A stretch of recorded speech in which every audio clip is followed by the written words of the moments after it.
Vous écoutez Samedi de lire avec l'auteur invité d'Amélie Boivin-Enfield. J'ai toujours en compagnie de l'auteur Marie-Josée Harel. Et Marie-Josée, juste avant la pause, on a parlé justement de Dieu sans mots qui a été lancé en octobre dernier. Ton tout premier roman, À toi toute seule. Oui, qui est un essai là, vraiment sur la spiritualité. Le sous-titre est aussi surprenant parce que mon sous-titre, c'est « Oser une vie spirituelle excitante ». Et très souvent, les gens ne pensent pas que vie spirituelle et excitante, ça peut aller dans la même phrase, mais moi, je crois que oui.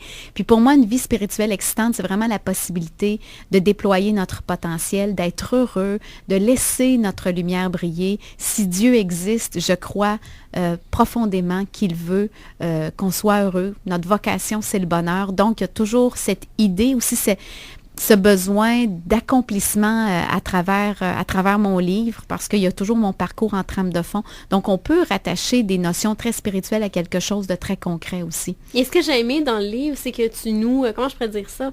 C'est assez léger. Il n'y a pas de... Tu sais, souvent, comment je pourrais dire ça? Tu ne dis pas « faites ça comme ça ». Ben, en fait, c'est la dernière chose à faire en matière de spiritualité. Ça. C'est tellement personnel, cette dimension de l'être humain. Et j'ai un très grand respect pour la spiritualité de chaque être humain. Avant ça, j'ai passé par toutes sortes d'étapes dans mon cheminement, mais aujourd'hui, j'en viens à comprendre à quel point l'expérience spirituelle est quelque chose qui ne se discute pas, qu'il faut tout simplement accueillir.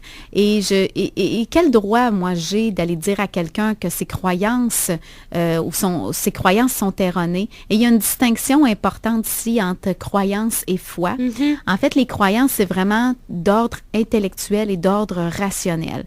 Et très souvent, quand on commence notre cheminement spirituel, des fois, si on le commence plus jeune ou même plus tard à l'âge adulte, on va vivre beaucoup de croyances. Alors, le monde des croyances, c'est noir ou blanc. Il n'y a pas de zone grise. Mm-hmm. Si tu fais telle chose, il va y avoir telle conséquence et c'est comme ça que ça fonctionne. C'est très rigide, le monde des croyances. Un carcan, oui, c'est ça. Très rigide. Et ça, j'ai été, moi, là-dedans, vraiment, je vous dis, de l'âge de 15 ans à 28 ans. Même après avoir vécu une très grande expérience spirituelle en communauté à l'âge de 22 ans, je suis quand même restée dans cette dimension beaucoup des croyances. Mais j'ai commencé à à vivre aussi un peu de foi. En fait, la foi, c'est du domaine du cœur. Et ce qui est fondamental, c'est que la foi implique le doute. Avec les croyances, il n'y a pas de doute, là. C'est clair, net et précis. Mais quand on vit de foi, il y a beaucoup de doutes aussi. Et tout est un peu une zone grise. Et c'est aussi un cœur. Moi, j'aime beaucoup en parler comme d'un cœur à cœur avec Dieu. Au-delà de tout ce qu'on peut recevoir comme enseignement à travers une religion, à travers des lois, des préceptes ou des commandements, quand on vit de foi, ce qui domine, c'est vraiment notre conscience personnelle. Alors, à 28 ans, là, je dirais, en quittant la communauté religieuse, pour moi, il y a eu un grand questionnement et il y a eu un basculement où j'ai commencé à vivre davantage de foi que de croyances. Et à partir de là, j'ai commencé à expérimenter une vie spirituelle de plus en plus excitante. Je crois qu'il faut en arriver à... J'ai un chapitre qui s'intitule « Abat les croyances ». Idéalement, je pense qu'il faut en arriver un jour dans notre vie, si on veut vivre le moment présent, à se défaire de toute forme de croyance. Pas juste les croyances religieuses, mais toutes les autres croyances qu'on a. Mais ça, c'est très, très difficile. Mais je pense qu'il faut tendre de plus en plus vers juste une ouverture du cœur, puis questionner nos croyances, puis regarder ce qu'elles produisent dans notre vie. Est-ce que ça produit de l'amour ou de la peur? Est-ce que ça produit de la confiance ou de l'insécurité? Et moi, j'invite beaucoup les gens à travers mon livre de remettre en question leurs croyances, oui. Mais en même temps, il n'y a pas de... Je ne voulais pas dire aux gens quoi faire parce que je ne crois pas nécessairement le savoir plus que d'autres, qu'est-ce qu'il faut faire. Je crois juste maintenant qu'il y a des repères à savoir qu'est-ce qu'est une vie spirituelle saine et équilibrée. Parce qu'il y en a beaucoup qui ne sont pas toujours saines et équilibrées. Bien, tout à fait. Quelqu'un qui vit uniquement de croyances va être un jour, à un moment donné, très malheureux. Et ça va avoir des retombées partout dans son entourage. Ensuite... Est-ce que tu penses que si les religions, sous les églises et tout ça, étaient moins rigides, il y aurait peut-être plus de gens qui affirmeraient, qui croient à certains trucs ou... Sûrement. Sûrement. Puis en fait, les grandes religions, ce qui se passe, c'est qu'elles ont les mêmes croyances depuis des siècles, voire même des millénaires. Ils n'évoluent pas. Les croyances n'évoluent pas. Alors, c'est un carcan. Et je crois que, moi, ceci dit, hein, je n'ai rien contre les religions, je les respecte. Moi, je suis de celles qui pensent qu'il y a beaucoup de bien qui se fait aussi au sein des religions, beaucoup, beaucoup de bien. Mais je crois que ça va être, ces forces majeures, elles vont être forcées puis, si on regarde juste le nouveau pape là, de l'Église, là, François, là, est beaucoup plus ouvert. Oui. Oui, beaucoup plus ouvert. Ça fait du bien à voir. Et ça fait du bien, effectivement. Et j'aimerais ça, Marie-Josée, qu'on parle de Secret Story. Oui, j'ai participé à l'été 2011 à la plus populaire télé-réalité de France, Secret Story. Juste pour donner une idée, c'est comme aussi connu qu'Occupation Double ici. Alors ici, même si moi, je n'écoute pas Occupation Double, je suis au courant de ce que c'est. Fait que Secret Story, c'est un peu ça en France. Et en fait, je n'ai jamais souhaité participer à une télé-réalité. Ils ont trouvé mon histoire d'ex-religieuse sur Internet et ils m'ont approché. Secret Story, c'est un concept d'émission où tous les habitants de la maison ont un secret. Et le but du jeu est d'essayer de trouver le secret des autres candidats. Et moi, mon secret, c'était que j'avais déjà été religieuse. Alors, j'ai beaucoup hésité avant d'accepter cette invitation. Puis à ce moment-là, Julie Vincelette et moi, on commençait à se dire que nos écrits sur notre blog pourraient devenir un livre un jour. Donc, j'ai accepté d'y aller finalement. Et de un, pour l'expérience humaine, parce que je pense que c'est un peu mon genre aussi, là, d'expérimenter toutes sortes de choses. Et de deux, aussi pour donner là, de la visibilité à notre blog et à nos écrits.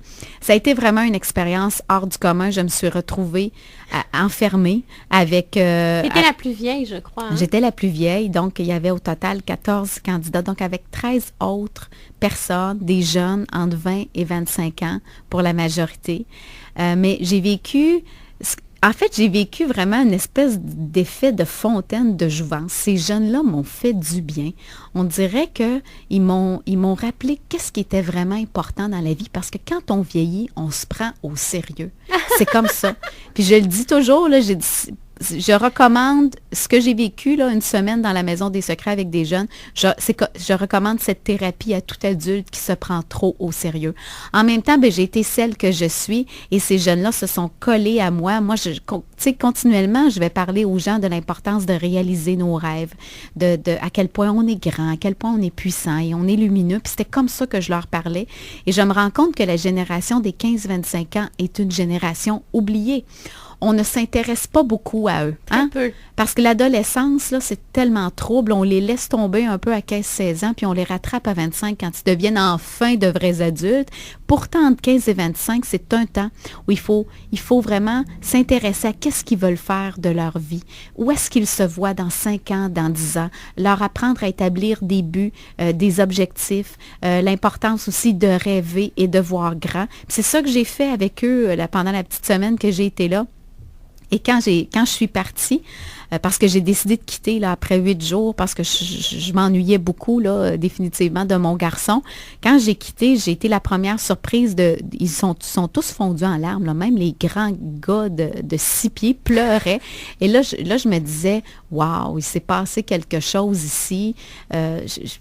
Qui est encore pour moi difficile à définir, mais je pense que les jeunes ont besoin de modèles, de beaux modèles. On en a très peu. Bien, souvent, leurs modèles, ce sont les stars là, de ce monde-là, qui n'ont pas nécessairement des vies équilibrées.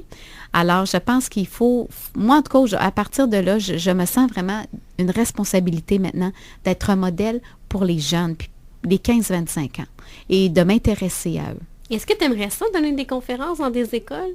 Oui, ça, c'est un de mes projets, donner vraiment des conférences dans les écoles secondaires. D'ailleurs, moi, j'ai un vlog, marijosearel.tv, où on peut voir le synopsis de mes conférences. Puis, j'y diffuse aussi des capsules vidéo inspirantes régulièrement. Mais j'ai déjà travaillé dans une école secondaire comme animatrice de vie spirituelle et d'engagement communautaire. Et c'est une belle clientèle. C'est le fun parce qu'on peut discuter de beaucoup de choses avec les jeunes. Sont plus ouverts qu'on pense. Beaucoup. Puis en fait, l'adolescence est la période la plus mystique de la vie. Alors, toute cette dimension spirituelle est aussi en bouillonnement chez eux, mais actuellement, on ne parle plus de ça. Moi, c'est une des choses que je veux faire avec mon livre, c'est ramener le sujet de la spiritualité sur la table de la cuisine, dans les maisons, dans les écoles, parce que cette dimension de l'être, j'y crois profondément, beaucoup de gens y croient aussi, mais si on n'en parle jamais, si on ne la nourrit pas, ben on a actuellement une génération de jeunes et d'enfants qui grandissent en se disant, leur constat est le suivant, ben je n'ai pas moi de dimension spirituelle, j'ai pas besoin de m'occuper de ça. C'est ça qu'on leur dit. Alors je ne veux pas leur parler de religiosité et de religion, ça on en a assez parlé, c'est ce qu'on a fait au cours des derniers siècles. Maintenant, je pense que l'heure est venue de parler de spiritualité, puis pour moi la spiritualité, c'est vraiment ce vaste mouvement dans lequel s'inscrit la vie de l'âme, et c'est un mouvement qui ne relève d'aucune religion, d'aucune croyance, d'aucune philosophie, ça ne relève que de l'infini. Je crois qu'il faut vraiment aider les jeunes à se connecter à cette dimension de leur être. Bien, sur ces belles paroles, on va aller en musique et on se reparle dans les prochains instants, Marie-Josée, avec ton coup de cœur. Parfait.